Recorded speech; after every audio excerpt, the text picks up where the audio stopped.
चलिए पिछले क्लास में बात नहीं, पिछले क्लास में हम लोग स्थितिज ऊर्जा पढ़ रहे थे, पोटेंशियल एनर्जी पढ़ा था हमने।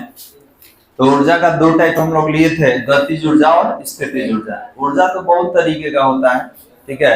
यांत्रिक ऊर्जा भी है, आपका साउंड एनर्जी भी है, हीट एनर्जी भी है, मैकेनिकल एनर्जी, क्या तरह तरह का ऊर्जा होता है। लेकिन यहाँ पर केवल हम लोग यांत्रिक ऊर्जा का दो प्रकार स्थितिज और गतिज के बारे में बात कर रहे हैं।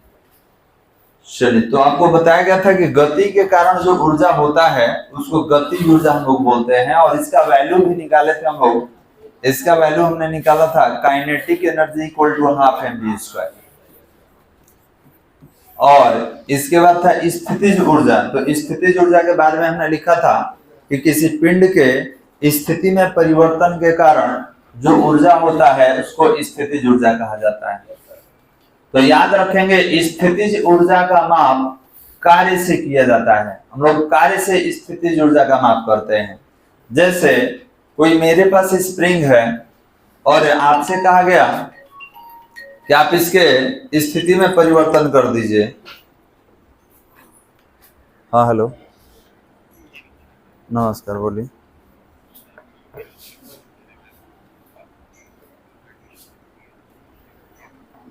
ट्वेल्व में एडमिशन हुआ है। सेशन कौन सा है आपका? 22-24 है। ठीक है, तो अभी तो 11th में पढ़ रहे हैं ना आप? कौन सा मीडियम है? कहाँ से बोल रहे हैं? जमुआ। ठीक है, तो बैच का टाइमिंग मेरे पास 2 है, 12 से। अच्छा, वहाँ हॉस्पिटल रोड में गए हैं। वहाँ पे टाइमिंग है 3 से 4, ठीक है। और एक केजी रोड में ब्रांच है, यहाँ 12 से 1 है, ठीक है। वहाँ 3 से 4 है। नहीं बाबू, 9 से 10 में हिंदी मीडियम होगा, ठीक है। इंग्लिश मीडियम मेरा दोपहर में ही रहता है या शाम, ठीक है। ठीक है, देख लीजिएगा जैसा हो, ठीक।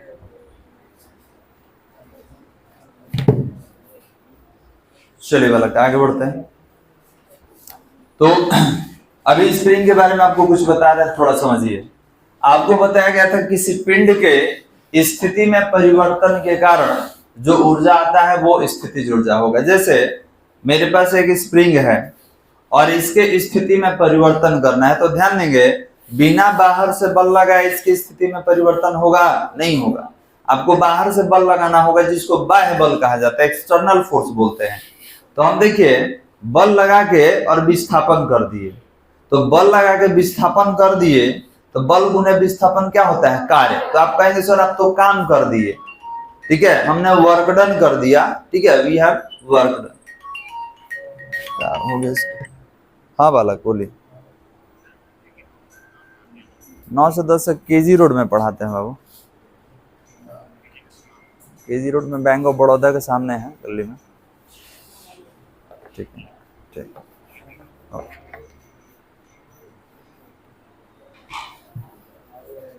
चलिए समझिए बालक, बात नहीं, सामने देखो और समझो। तो अभी आपको बता रहे थे कि हमारा कार्य इसमें ऊर्जा कैसे हो जाता है, थोड़ा समझिए। तो हमने बल लगा के विस्थापन किया, तो बल गुने विस्थापन हो गया आपका कार्य, और हमारा कार्य इसका ऊर्जा बन गया। अब जैसे ही हाथ हटाएंगे तो देखिए विरोध कर रहा है। तो सवाल ये है कि सॉरी, तो निर्जीव है, नॉन लिविंग है, ठीक है, ये धातु का बना हुआ है, ये बताइए कि इसके अंदर इतना ऊर्जा कहां से आ गया कि विरोध कर रहा है? बिना ऊर्जा का तो काम होता नहीं है, ठीक है। बिना काम करने की क्षमता को ऊर्जा कहते हैं, आप ही बताए थे। तो इसके पास क्षमता ही कहां से आया? तो आप बोलेंगे कि आप जो काम किए हैं वही इसका ऊर्जा बन गया है, और उसी ऊर्जा से विरोध किया है, उसी ऊर्जा से काम किया है। अगर हम इसको ज्यादा दबाएंगे तो विरोध भी ज्यादा करेगा, कम दबाएंगे तो कम विरोध करेगा। तो आप पर ही निर्भर करता है कि इसके अंदर कितना ऊर्जा आएगा, ठीक है। अगर इसको हम ज्यादा विस्थापित करेंगे तो इसके अंदर ज्यादा ऊर्जा आएगा, और उसी ऊर्जा से विरोध करता है, कार्य करता है, याद रखिएगा, ठीक है। तो आपको बताया गया था कि हम जो काम करते हैं धनात्मक, और हमारे विरोध में जो काम होता है ऋणात्मक। स्प्रिंग बल द्वारा संपादित कार्य निकाले थे, हाफ है, माइनस हाफ के एक्स स्क्वायर। क्लियर है बालक? और ये भी बताया गया था कि एक बार और निकलेगा, जो कि यही हमको पढ़ना है। तो अब बताइए कि इसका स्थिति में हम परिवर्तन कर दिए, इतना था इतना कर दिए, तो ये स्थिति में परिवर्तन हो गया। अब इस परिवर्तन के कारण जो ऊर्जा इसके पास आ गया, इसी का नाम है स्थितिज ऊर्जा। अब छोड़ेंगे तो तुरंत फैल जाएगा। तो ये कौन ऊर्जा से फैल रहा है? स्थितिज ऊर्जा से। कोई दिक्कत बालक? तो अगर आपसे पूछा जाए कि बताइए इस स्प्रिंग में स्थितिज ऊर्जा कितना आया है, तो पहले आप कहिएगा कि आप बताइए कि आप इसको दबाने में या खींचने में कितना काम किए हैं। तो हम काम किए हैं हाफ के एक्स स्क्वायर, तो कहिएगा यही स्थितिज ऊर्जा है। ठीक है, जितना आप काम करेंगे इसको खींचने में, इसको दबाने में या खींचने में, तो हमारे द्वारा किया गया कार्य ही इसका क्या बन जाता है? ऊर्जा।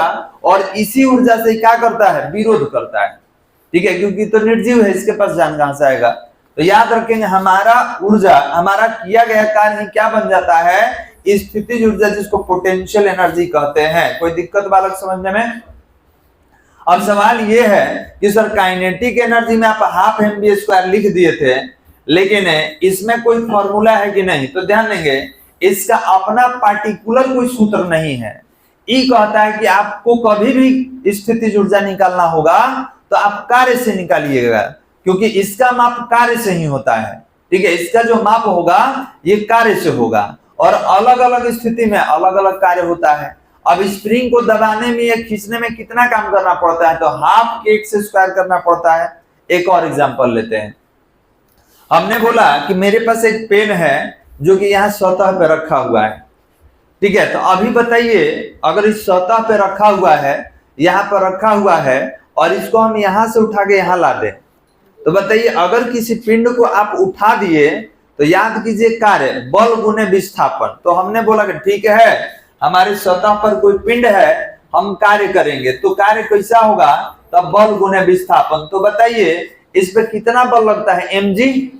जब जमीन आप छोड़े तो F ma से कन्वर्ट होके mg हो गया। जमीन पर रहिएगा तो ma, जैसे ही इसको ऊपर खींचे तो बल का नाम mg। तो कहिएगा कि सर F बराबर mg हो गया। और क्या होता है? तो बल गुने विस्थापन होता है, बल गुने विस्थापन। तो अब इसको ऊंचाई ना कहेंगे जी, हम इसको यहां से यहां लेके आ गए, तो अब इसको विस्थापन नहीं कह के ऊंचाई कहेंगे। तो ऊंचाई मेरा विस्थापन है, तो ये हो जाएगा h। अब आप बोलेंगे सर ये हो गया mgh। तो बताइए इसको हमें यहां तक उठाने में कितना काम किए? mgh। अब यही इसका ऊर्जा हो गया, यही इसका ऊर्जा हो गया। छोड़ेंगे तो तुरंत नीचे आ जाएगा, और नीचे आके इस सतह पे बल भी लगाता है, भी याद रखिएगा। तो आप कहिएगा सर ये नीचे जा रहा है, ये नीचे जा रहा है, तो नीचे जाते समय ये कितना काम करेगा? तो कहिएगा mgh काम करेगा, mgh ही काम करेगा। अगर आपका काम धनात्मक तो इसका काम क्या हो जाएगा? ऋणात्मक। क्लियर है बालक? तो याद रखेंगे कि पहले यहां सतह पर है, लेकिन जैसे ही इसको यहां उठा दिया, अब इसके पास ऊर्जा आ गया। कितना ऊर्जा आ गया? तो जितना आप काम किए हैं वही ऊर्जा आ गया। तो हम इसको यहां तक लाने में कितना काम किए हैं? mgh। तो इसका स्थितिज ऊर्जा कितना हो जाएगा? mgh हो जाएगा। तो बताइए सबका काम का सूत्र एक क्या रहा है? नहीं, किसी में mgh आ गया, किसी में हाफ के एक्स स्क्वायर आ गया। तो इसीलिए कहा गया कि स्थितिज ऊर्जा का जो माप होगा वो कार्य से किया जाएगा। अब कार्य आप निकाल लीजिए कि किस स्थिति में आप कौन सा कार्य कर रहे हैं। क्लियर है बालक? अब एक और एग्जांपल दे रहे हैं। हमने बोला कि हमारा ये जो ऊर्जा है, इसको एक और नाम देंगे, इसको कहा जाता है गुरुत्वीय स्थितिज ऊर्जा, क्योंकि ये जो गति है गुरुत्व के अधीन हो रहा है, तो इसको कहा जाएगा गुरुत्वीय स्थितिज ऊर्जा कहा जाता है, जीपी, ग्रेविटेशनल पोटेंशियल एनर्जी। और याद रखेंगे जितना ऊंचाई बढ़ाइएगा इसका ऊर्जा बढ़ जाता है। ठीक है, यहां तक रहेगा तो कम ऊर्जा है, थोड़ा और बढ़ा दिए ज्यादा ऊर्जा, थोड़ा और बढ़ा दिए और ज्यादा ऊर्जा। क्यों? आप ही को अगर कहा जाए कि बेंच पर से कूद जाइए, फिर बोल दे कि दीवार पर से कूद जाइए, तो ज्यादा चोट कहाँ लगेगा? क्यों लगेगा? हाइट ज्यादा है, हाइट ज्यादा होने से वहां पे आप चले गए तो आपको ऊर्जा ज्यादा हो गया, और जब ऊर्जा ज्यादा है तो क्षमता भी तो ज्यादा होगा काम करने का। और जब आप ऊपर से जंप कीजिएगा सतह पर, इस जमीन पर कूदिएगा, तो आप जमीन पर बल लगा दिए। ठीक है, आप जमीन पर बल लगा दिए, तो न्यूटन के गति का तीसरा नियम क्या कहता है? बराबर अविपरीत प्रतिक्रिया। तो जितना आप दबाइएगा नीचे, तो नीचे से आपके ऊपर बल लग जाता है, तो आप कहते हैं कि चोट लग गया। तो चोट नहीं है, वो आप ही के द्वारा लगाया गया बल है जो कि लौटाया गया है, आपको रिवर्स में दिया गया कि तुम ही महसूस करो कि बल कितना तुम लगाया है। समझ आ रहा है? तो न्यूटन थर्ड लॉ यूज करते हैं, to have reaction there is equal and opposite reaction. तो याद रखेंगे जितना हाइट चेंज कीजिएगा आपका ऊर्जा बदल जाएगा, आपका कार्य भी बदल जाता है। तो धीरे धीरे बात होगा। अभी हम लोग स्थितिज ऊर्जा पे थे और हमने लिखा था कि पोटेंशियल एनर्जी, स्थितिज ऊर्जा को कैसे लिखा जाता है, यूज, यही तक हुआ था ना। पैराग्राफ चेंज करके लिखा जाए, पैराग्राफ चेंज करके लिखेंगे किसी पिंड की, पैराग्राफ चेंज करके लिखेंगे किसी पिंड की स्थितिज ऊर्जा की माप, पैराग्राफ चेंज करके लिखा जाए किसी पिंड की स्थितिज ऊर्जा की माप, किसी पिंड की स्थितिज ऊर्जा की माप कार्य से, किसी पिंड की स्थितिज ऊर्जा की माप कार्य से किया जाता है, किसी पिंड की स्थितिज ऊर्जा की माप कार्य से किया जाता है, स्थितिज ऊर्जा की माप कार्य से किया जाता है। कोई दिक्कत बालक? एग्जाम्पल लिखवाए थे ना इसमें, स्थितिज ऊर्जा किसके पास रहेगा, खींचा हुआ रबड़, ये सब स्प्रिंग वगैरह नहीं लिखवाए। चलिए तो आज लिखेंगे। तो ध्यान देंगे, अभी आपको बार बार समझाए हैं कि अगर हमसे कह देगा कि फॉर्मूला बताइए तो आप कहिएगा इसका कोई खास अपना फॉर्मूला नहीं है, ये कहता है कि जो आप काम कीजिएगा ना वही क्या हो जाएगा, स्थितिज ऊर्जा हो जाएगा। अब कितना काम कीजिएगा तो अलग अलग स्थिति में अलग अलग कार्य है। कोई दिक्कत बालक समझने में? अब एग्जाम्पल लिखेंगे कि सर ये कौन कौन एग्जाम्पल आएगा स्थितिज ऊर्जा वाले में। तो लिखा जाए, उदाहरण लिख लेंगे, लिखा जाए खींचा हुआ रबड़,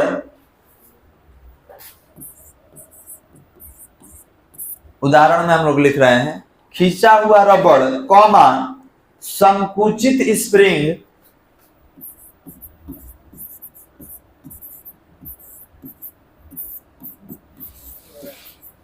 हो गया, कॉमा देकर लिखेंगे संकुचित स्प्रिंग, संकुचित मतलब क्या होता है, दबा देना उसको, ठीक है। संकुचित स्प्रिंग कॉमा गुरुत्वीय क्षेत्र में स्थित है, बात नहीं बालक, कॉमा कॉमा गुरुत्वीय क्षेत्र में स्थित है, कॉमा गुरुत्वीय क्षेत्र में स्थित है कोई द्रव्यमान, कोई द्रव्यमान या पिंड, गुरुत्वीय क्षेत्र में स्थित कोई द्रव्यमान या पिंड, कॉमा विद्युतीय क्षेत्र में स्थित है, कॉमा विद्युतीय क्षेत्र में स्थित इलेक्ट्रॉन, कॉमा विद्युतीय क्षेत्र में स्थित इलेक्ट्रॉन, विद्युतीय क्षेत्र में स्थित इलेक्ट्रॉन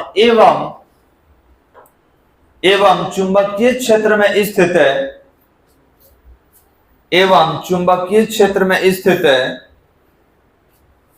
एवं चुंबकीय क्षेत्र में स्थित है कोई चुंबक है, हो गया बालक, कोई चुंबक।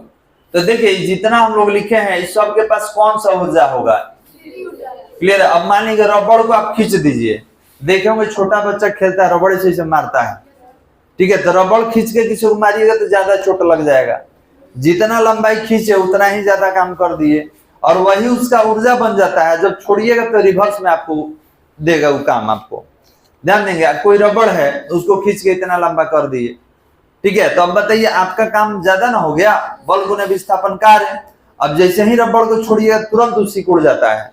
छोटा बच्चा खेलते समय क्या करता है, रबड़ ऐसे खींच खींच के मारता है, उसमें क्या होगा, जितना जानता है कि ज्यादा खींचेंगे उतना ही ज्यादा तेजी से भागेगा, आपको चोट ज्यादा लगेगा, ठीक है। तब बताइए वो रबड़ तो निर्जीव है, उसके अंदर कहां से बल आ गया कि आपको चोट लगा रहा है। तो आप कहिएगा हम ही तो काम कर रहे हैं, जितना खींचेंगे वही उसका ऊर्जा है, ठीक है। और जितना ऊर्जा आएगा पलट के काम करेगा, तो वही पलट के आपके ऊपर बल लगा देता है, जिसको आप बोलते हैं कि चोट लग गया। तो जितना आप लिखे हैं सबके पास कौन सा ऊर्जा होगा, स्थितिज ऊर्जा। कोई दिक्कत वाला? अब यहां लिख लेंगे कि जो स्थितिज ऊर्जा है, स्थितिज ऊर्जा जिसको हम लोग पीई से लिख रहे थे, पीई से, ठीक है, और यू द्वारा व्यक्त किया जाता है, ये किसके बराबर निकल गया? तो पिंड द्वारा संपादित कार्य के बराबर, मतलब कार्य से किया जाएगा माप। इसका कोई हम फॉर्मूला पार्टिकुलर हम लोग नहीं लिखते हैं, जिसका जो काम होगा वही क्या हो जाएगा? ऊर्जा। इसको लिख लीजिए। तो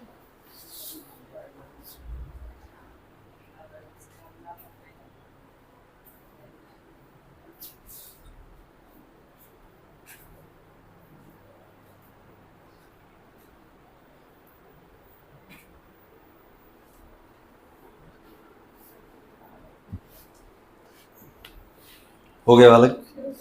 चलिए, तो ये रहा। अब कोई कह देगा इसका मात्रक बता दीजिए, जूल होगा। अच्छा ये बताइए, ऊर्जा का मात्रक जूल है तो उसका प्रकार का मात्रक कुछ और होगा? नहीं, वही होगा।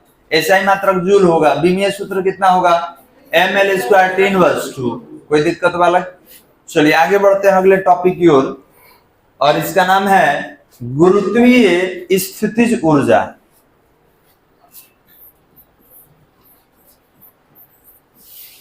गुरुत्वीय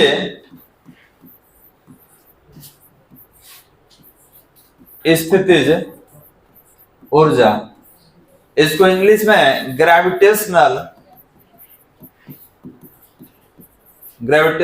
potential energy, gravitational potential energy, गुरुत्वीय स्थितिज ऊर्जा, इसको अगर शॉर्ट में लिखना होगा तो आप जीपीई कह सकते हैं। ठीक है, शॉर्ट में हम बोले तो जीपीई का नाम दिया जा सकता है।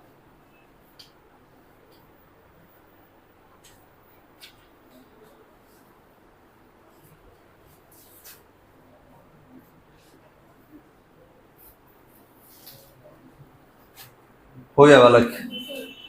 तो समझ लीजिए, उसके बाद लिखिएगा इसके बारे में। देखिए एक वर्ड आ गया गुरुत्वीय, तो गुरुत्वीय देख के समझ में आ गया कि लग रहा है पिंड को आप नीचे से ऊपर ले गए हैं, या पिंड ऊपर से नीचे आया होगा। तो गुरुत्व के अधीन जब पिंड का गति होता है, या गुरुत्व के अधीन हम लोग कोई काम करते हैं, तो वही काम कहलाता है गुरुत्वीय स्थितिज ऊर्जा। जैसे अभी आपको एक एग्जाम्पल बताया था हमने कि मान लीजिए सतह पर कोई गेंद रखा हुआ है, इस गेंद को उठाकर हम इतना ऊंचाई तक लेके आ गए।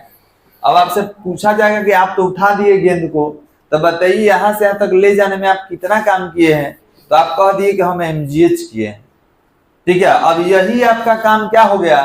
तो यही कार्य आपका कहलाएगा गुरुत्वीय स्थितिज ऊर्जा, क्योंकि हमारा कार्य ही ऊर्जा है। कौन सा ऊर्जा? स्थितिज ऊर्जा। लेकिन ये जो गति हुआ है किसके अधीन हुआ है? गुरुत्व के अधीन। तो अगर स्थितिज ऊर्जा बताएंगे तो उसमें भी वर्ड जोड़ेंगे और इसका नाम क्या देंगे? गुरुत्वीय स्थितिज और ऊर्जा। कोई दिक्कत बालक? तो यही तो होता है, यदि m द्रव्यमान के पिंड को पृथ्वी की सतह से h ऊंचाई तक उठाया जाए, तो पृथ्वी की सतह से h ऊंचाई तक उठाने में जो हमारे द्वारा किया गया कार्य होगा वही गुरुत्वीय स्थितिज ऊर्जा होता है। यही तो लिखना है, लिखा जाए। लिखेंगे यदि स्मॉल m द्रव्यमान के एक वस्तु को, यदि स्मॉल m द्रव्यमान के एक वस्तु को पृथ्वी की सतह से, वस्तु को पृथ्वी की सतह से h ऊंचाई तक है,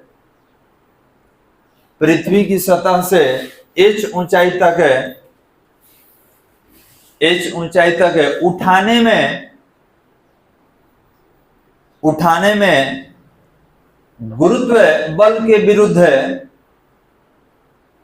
h ऊंचाई तक उठाने में गुरुत्व बल के विरुद्ध है, गुरुत्व बल के विरुद्ध है, किए गए कार्य को, गुरुत्व बल के विरुद्ध है, किए गए कार्य को निकाय में संचित,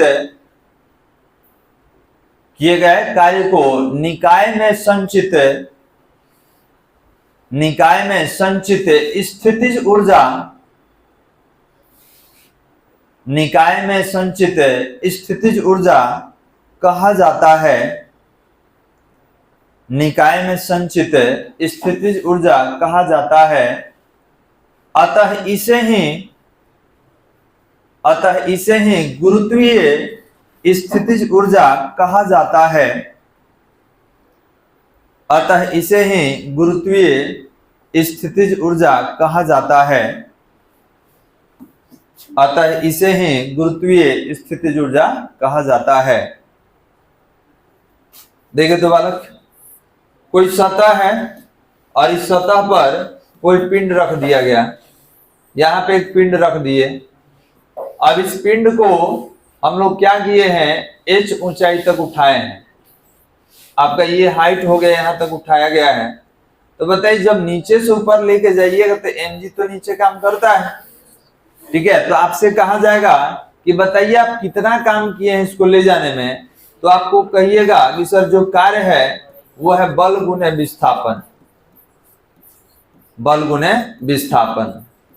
तो बताइए यहां बल कितना लगा, तो mg, विस्थापन कितना हुआ h, तो हमारा वर्क डन कितना हो गया mgh। अब हमारे द्वारा किया गया कार्य क्या होता है, गुरुत्वीय स्थितिज ऊर्जा होता है। तो लिखेंगे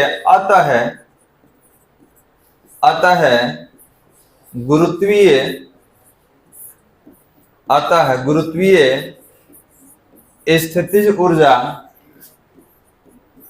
जिसको शॉर्ट में GPE कहा जाता है, कितना होगा तो mgh होगा।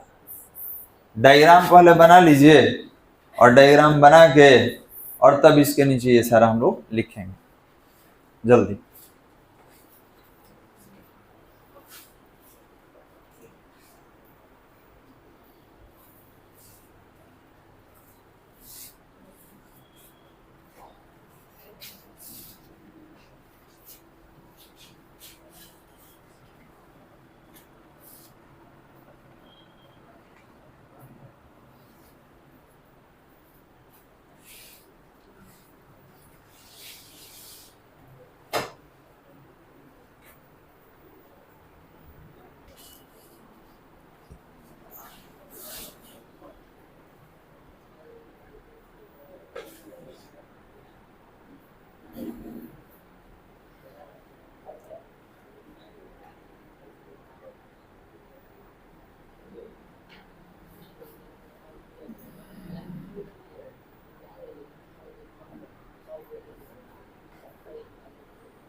हो गया बालक, चल तो आगे बढ़ते हैं।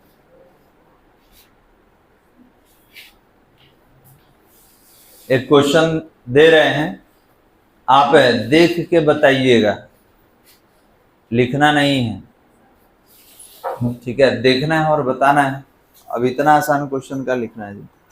ये बताइए कि पृथ्वी के सतह पर कोई पिंड रखा हुआ है, इसका द्रव्यमान 12 केजी है, 12 केजी है, और इसको हम इस सतह से 10 मीटर की ऊंचाई तक उठाए हैं। तो बताइए कि यहां से यहां तक ले जाने में 1200 का जूल, हमको कितना काम करना पड़ेगा, 1200 जूल। और यही कार्य इसका क्या बन जाएगा, स्थितिज ऊर्जा बन जाएगा। क्या बनेगा, स्थितिज ऊर्जा। क्लियर है बालक। तो देखिए आप स्थिति में परिवर्तन कर दिए, आप यहां से यहां तक ले जाके रख दिए और ये खुद गया है, नहीं, हम बल लगा के ले गए हैं। जब बाहर से बल लगा के आप स्थिति में परिवर्तन कर देंगे तो आपका जो किया गया कार्य है उसी को हम क्या बोलेंगे, गुरुत्वीय स्थितिज ऊर्जा। और ये कितना होता है, तो सर mgh होता है, m12 है, h g का वैल्यू 10, h का वैल्यू 10, तो ये हो गया 1200 जूल। कोई दिक्कत बालक। चलिए, तो यही आपको समझाना था कि अगर कोई पिंड है, कह दे कि हम इतना ऊंचाई तक उठा दिए, हम इतना ऊंचाई तक लेके चले गए, तो बताइए किसका ज्यादा ऊर्जा होगा। तो आप ऊंचाई देख के बता दीजिएगा।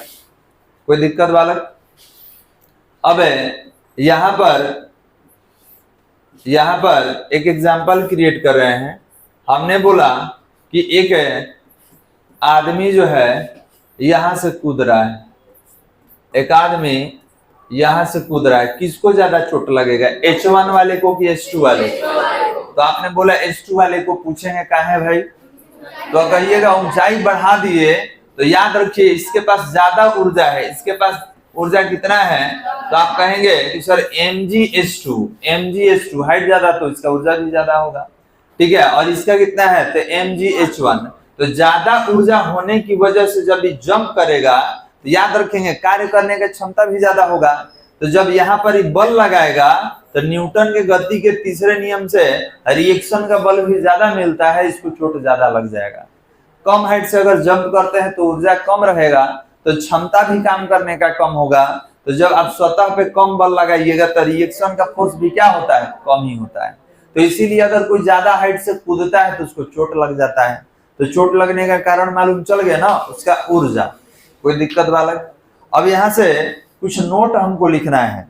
नोट ये लिखना है कि सर स्प्रिंग को संकुचित करने में या खींचने में कितना काम करना पड़ता है और उसके अंदर कितना ऊर्जा आता है। तो ये निकलवा चुके हैं पीछे, जब आपको कार्य सिखा रहे थे तब वहां पर बताया गया था कि अगर हमारे पास मान लीजिए कोई स्प्रिंग है, देखिए इस तरीके का डायग्राम बना होगा, L लंबाई का स्प्रिंग है कोई बाहर से बल लगा दिया और बल लगा के स्प्रिंग को खींच दिया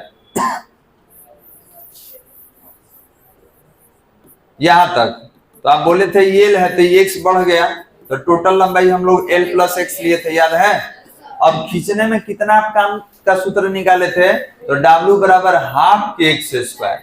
और यही कार्य क्या हो जाएगा, स्प्रिंग का ऊर्जा हो जाएगा, जो होगा कितना, तो हाफ kx²। यही हमको लिखना है कि सर स्प्रिंग को खींचना हो या संकुचित करना हो, जो हमारा काम होगा वही उसका क्या हो जाएगा, ऊर्जा। नोट करके लिखें,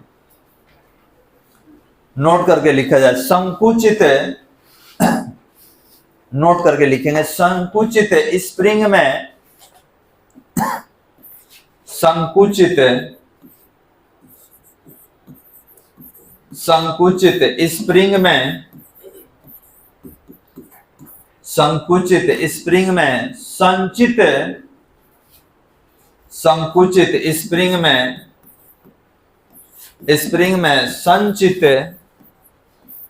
संचित स्थितिज ऊर्जा का मान हो गया, संचित स्थितिज ऊर्जा का मान, संचित स्थितिज ऊर्जा का मान होता है, संचित स्थितिज ऊर्जा का मान होता है, और ये कितना हो जाएगा बालक, P equal to half kx²। लिख लीजिए तो। हाँ हेलो, हाँ हाँ, क्लास 1 बजे तक अभी का काउंसलिंग आज ही है।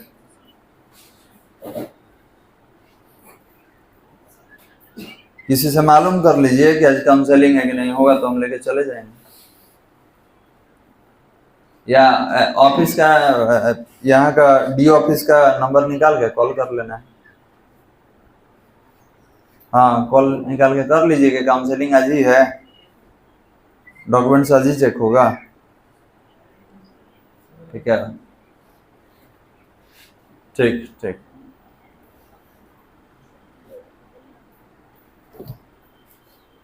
हो गया बालक, चलिए। तो इसमें के क्या है, के का नाम बताइए, एक्स का नाम, बहुत अच्छा। तो याद रखेंगे के जो है स्प्रिंग नियतांक है, जो स्प्रिंग के प्रकृति पर निर्भर करता है, और एक्स क्या है, तो कहिएगा सर लंबाई में परिवर्तन। अभी अब देखोगे इसको एक्स खींचा गया था, तो आप बल ज्यादा लगेगा तो ज्यादा खिंचाएगा, कम बल लगेगा तो कम खिंचाएगा। तो यही हमको जानकारी चाहिए था। कोई दिक्कत बालक? अभी दोबारा डिराइव नहीं किए हैं क्योंकि फिर निकाल चुके हैं, वही चीज दोबारा लिखना होगा, तो आप उसी को देख लीजिएगा कि जो हमारा कार्य है यही क्या है, ऊर्जा है। कार्य कितना था, हाफ kx², तो ऊर्जा भी कितना होगा, हाफ kx²। ठीक है, इसीलिए उतना ही विरोध करता है, जितना आप काम करते हैं उतना ही क्या करता है, विरोध करता है। कोई दिक्कत वाला यहां तक समझने में? चलिए, अब कोई कह दे कि इसका मात्रक बताइए, तो कहिएगा सर वही तो होगा, अभी तो समझाए हैं कि जो हमारा ऊर्जा का मात्रक होता है वही उसके प्रकार का भी मात्रक होता है। अगले नोट में लिखा जाए, अगले नोट में लिखेंगे स्थितिज ऊर्जा, स्थितिज ऊर्जा, स्थितिज ऊर्जा पिंड के, स्थितिज ऊर्जा पिंड के ऊपर लगने वाले, पिंड के ऊपर लगने वाले बल की प्रकृति पर, पिंड के ऊपर लगने वाले बल की प्रकृति पर, बल की प्रकृति पर, बल की प्रकृति पर निर्भर करता है, बल की प्रकृति पर निर्भर करता है, एवं साथ ही बल के परिमाण पर, एवं साथ ही बल के परिमाण पर निर्भर करता है, एवं साथ ही बल के परिमाण पर निर्भर करता है। कोई दिक्कत वाला? चल, तो यही हमको समझना था। ज्यादा बल लगाइएगा तो ज्यादा काम कीजिएगा, कम बल लगाइएगा कम काम कीजिएगा, तो आपके बल पर डिपेंड किया। अब नीचे से ऊपर अगर गुरुत्व के अधीन वाला होगा तो हाइट पर डिपेंड करेगा कि आपका हाइट कितना है। कल एक क्वेश्चन बताए थे, ये एक क्वेश्चन आया था बीपीएससी टीचर वाले एग्जाम में, नहीं बताए थे, उसमें एक क्वेश्चन था, ठीक है। क्वेश्चन तो ये था क्वेश्चन कि एक व्यक्ति जो है किसी सूटकेस को उठाकर टेबल पे रख देता है, ठीक है, किसी सूटकेस को उठाकर टेबल पर रख देता है, तो उसके द्वारा किया गया कार्य निर्भर नहीं करता है, ठीक है, करता नहीं करता है। अब बहुत सारा विकल्प दिया हुआ था, तो ये बताइए कि हम तो देख लिए कि उठाएंगे तो कितना काम करेंगे, mgh, तो लिखा हुआ था एक नंबर में कि उसके भार पर, तो भार पे तो निर्भर कर ही रहा है, देखिए ना, इसी को ना भार कहते हैं, तो नहीं करता है पूछा था। अब पहला विकल्प दे दिया था भार पर, तो ये तो नहीं होगा क्योंकि भार पे तो निर्भर कर ही रहा है। दूसरा लिखा था कि पिंड द्वारा लिए गए समय पर, पिंड द्वारा लिए गए समय पर। तीसरा था ऊंचाई पर, तीसरा था ऊंचाई पर, और चौथा था इनमें से कोई नहीं, ठीक है। और रुक जाइए, एक और था, पांचवा था इसमें कि उत्तर एक से अधिक हो सकता है। यह सबसे खतरनाक ऑप्शन है, किसी परीक्षा में दो खतरनाक है, इनमें से कोई नहीं, एक से अधिक, ठीक है। एक से अधिक कह देगा तो समझिए कि सब बना के चेक करना पड़ेगा, सबको एकदम टच करना पड़ेगा, और इनमें से कोई नहीं देता है तो वो खतरनाक हो जाता है। कौन अच्छा रहता है, तो जब चारों वैल्यू साफ साफ दे देगा तो हम काट के निकाल लेंगे। तो अब जब कह देगा इनमें एक से अधिक हो सकता है तब तो सबको टच करना पड़ेगा। तो देखिए एक एक टच करेंगे। हम सूटकेस उठा के रखे, चाहे पिंड उठा के रखे, या चाहे गेंद उठा के रखे, हम काम कितना करेंगे, mgh। तो mgh में इसको भार कहा जाता है। तो पहला था कि भार पर, तो हमसे पूछ रहा किस पर निर्भर नहीं करता है, तो नहीं करता है, तो ये तो कर ही रहा है, तो ये आंसर होगा नहीं। फिर कह रहा था समय पर, तो आप कहेंगे हाँ सर इसमें समय कहीं नहीं है, हमको इससे मतलब नहीं है कि आप समय कितना लिए, खाली उतने ऊंचाई तक उठाए हैं बस ही चेक करना है, तो ये हो सकता है, इस पर निर्भर नहीं करता है। लेकिन और चेक करना पड़ेगा क्योंकि एगो विकल्प दे दिया है एक से अधिक। अब इसमें भी आएंगे, कह रहे हैं कि ऊंचाई पर, तो ऊंचाई पे तो निर्भर कर ही रहा है, हमसे नहीं पूछ रहा है, तो नहीं में तो एक दिखाई दिया, तो नॉट खत्म ई खत्म, तो कौन हो जाएगा, समय। समझ आ रहा है? ये अभी बीपीएससी टीचर का जो एग्जाम हुआ था उसमें पूछा हुआ है, ठीक है। और उसी का काउंसलिंग का बात कर रहे हैं, जो रिजल्ट कल आया है उसी का काउंसलिंग हो रहा है। चलिए आगे बढ़ा जाए, कोई दिक्कत इसको समझने में बालक? अब यहां से हमको पढ़ना होगा संरक्षी बल के बारे में और असंरक्षी बल के बारे में। तो पढ़ा चुके हैं एक बार, न्यूटन लॉ जब आया था तो वहीं पर बताया गया था, फिर से एक बार रिपीट हो रहा है ये कार्य के लिए। तो हेडिंग देंगे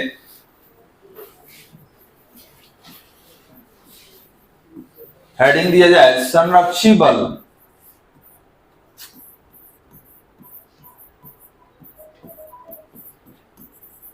संरक्षी बल कंजर्वेटिव फोर्स, संरक्षी बल कंजर्वेटिव फोर्स।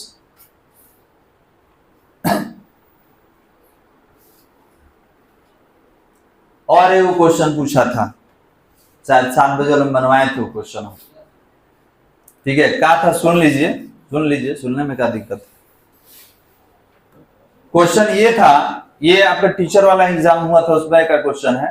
हम इसलिए बता रहे हैं ताकि आपको ये लगे कि हम लोग जो पढ़ रहे हैं वो कहां तक क्वेश्चन पूछा जा सकता है, ठीक है। बहुत बच्चा होता है क्वेश्चन बनाने पर कहते सर ये परीक्षा में आएगा, अरे आएगा चाहे नहीं आएगा, तुमको जानकारी हो गया ना इस बात का, आएगा तो बनाना, नहीं आएगा तो स्थिर रहना, ठीक है। क्वेश्चन क्या था कि कोई मशीन गन है, उस मशीन गन से 700 मीटर प्रति सेकंड के वेग से गोली निकलता है, और ये कह रहा है कि मशीन गन जो है मतलब 1 मिनट में 60 गोली को निकाल देता है, मतलब 60 बुलेट 1 मिनट में 60 गोली को निकाल देता है, मतलब समय लिया है 1 मिनट का, ठीक है। इसको एन दे दिया जाए, नंबर दे दिया जाए, ठीक है। तो मिनट को पहले सेकंड में चेंज कर लीजिए, तो अगर 1 मिनट में 60 गोली निकला तो 1 मिनट में 60 सेकंड होता है, तो इसका मतलब हर सेकंड पे एक गोली निकला होगा। बात समझ आ रहा है जो बोल रहे हैं, 1 मिनट में 60 गोली, तो 1 मिनट को अगर सेकंड में बदलिए तो 60 सेकंड, इसका मतलब मशीन गन हर सेकंड में एक एक गोली निकाला है। फिर कह दिया कि गोली का द्रव्यमान 50 ग्राम है, तो आपको बताना होगा कि यो बंदूक का, मशीन गन का कितना पावर होगा अपने आप को स्टेबल करने के लिए, क्योंकि गोली जब निकलता है तब बंदूक का झटका कहाँ रहेगा, पीछे की, ठीक है। अब बताइए 1 मिनट में 60 गोली निकल जाएगा और कोई ढंग से उसको नहीं पकड़े तो फेंका जाएगा पीछे, बंदूक के साथ वो पीछे चला जाएगा। क्यों? तो आप देखे होंगे, ये आपको संवेग संरक्षण का सिद्धांत बताया गया है कि अगर कोई पिंड आगे की ओर गति करता है तो याद रखेंगे उसका प्रतिक्रिया का बल पीछे लगता है। आप चलते हैं तो पैर से जमीन को दबाते हुए चलते हैं ना जी, तो आपका प्रतिक्रिया का बल पीछे लगता है। तो जब गोली आगे जाएगा तो उसका संवेग का, उसका मोमेंटम का डायरेक्शन कहाँ होगा, तो आप कहिएगा प्रतिक्रिया वाला बल तो पीछे लगेगा।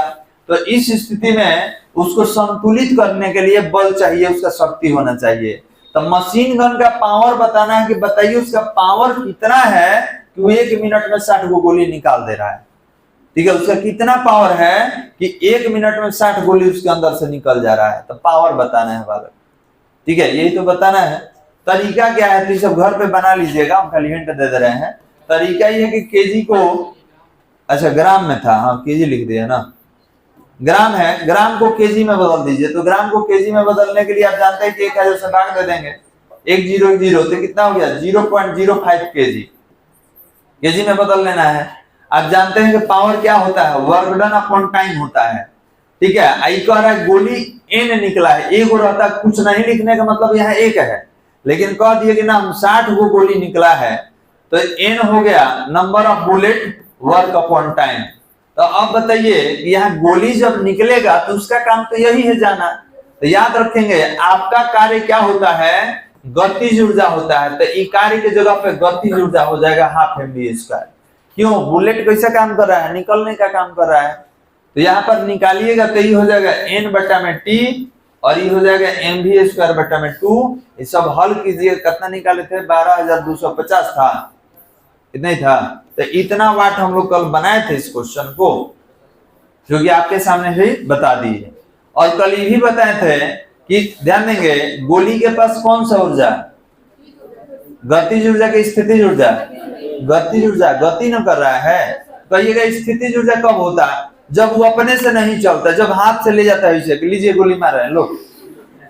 अब बताइए गोली का गुण क्या है, उसका वेग है। अगर बुलेट से उसका वेग हटा दीजिए तो गोली रह जाएगा जी ना। एगो पत्थर, एगो छोटा सा कण ले लीजिए और उसको 700 मीटर पर सेकंड से अगर मारिएगा किसी को तो बुलेट से कम नहीं है, वो समझिए कि आप गोली है उसको मार दिए। समझ आ रहा है? आप जो बुलेट का नाम ले रहे हैं वो बुलेट क्यों है, तो अपने वेग के कारण बुलेट है, ठीक है। उसके वेग के कारण वो बुलेट होता है। अगर मान लीजिए किसी के पास बुलेट है, गोली बंदूक से नहीं उठा के फेंक दिए किसी के देह में तो जाके लग जाएगा, उसको नहीं लगेगा। कारण क्या है, कहिए सर वेगे नहीं, ठीक है, वेग रहेगा तब ना इसका गतिज ऊर्जा देखिएगा, ऊर्जा आएगा तबे नहीं काम करेगा। उसका काम क्या है, अंदर जाना, अंदर ही जाके काम करता है। तो आप कहिएगा कि सर हम गोली की जगह पे एक पत्थर ले ले छोटा सा, और उसको भी उतना ही वेग से हिट किया जाए तो गोली से कम नहीं है। अब ये है कि उसमें आदमी का मतलब है ज्यादा क्षति, मतलब देहांत वाला केस नहीं होगा, लेकिन उसका कुछ ना कुछ डैमेज हो जाएगा, ठीक है। अगर पत्थर, अब गोली में तो पॉइजन रहता है ना जी, इसमें तो पॉइजन नहीं है, तो अगर छोटा पत्थर को भी उतना वेग से फेंका जाए तो समझिए कि आप गोली उसको मार दिए। समझ में आ रहा है? तो वेग उसका गुण है, तो जिसके अंदर वेग है उसके पास गतिज ऊर्जा है, गतिज ऊर्जा रहेगा तब क्या करेगा, काम करेगा, ठीक है। आए अब ये सब खरा काम सीखत रहा, पढ़त रही खाती तू, मतलब पढ़ावल जाता है खाती तरह के, पढ़ के लगा बम बनावे, हथियार बनावे, तू राष्ट्र हित में काम करना, ये सब उल्टा पलटा गएगा। चलिए बालक आगे बढ़ते हैं, संरक्षी बल को परिभाषित करेंगे, लिखा जाए। बड़ा जल्दी टाइम हो जा रहा है जी, बस रोक दीजिए, बंद करो जी, टाइम बड़ा जल्दी बीत जा रहा है।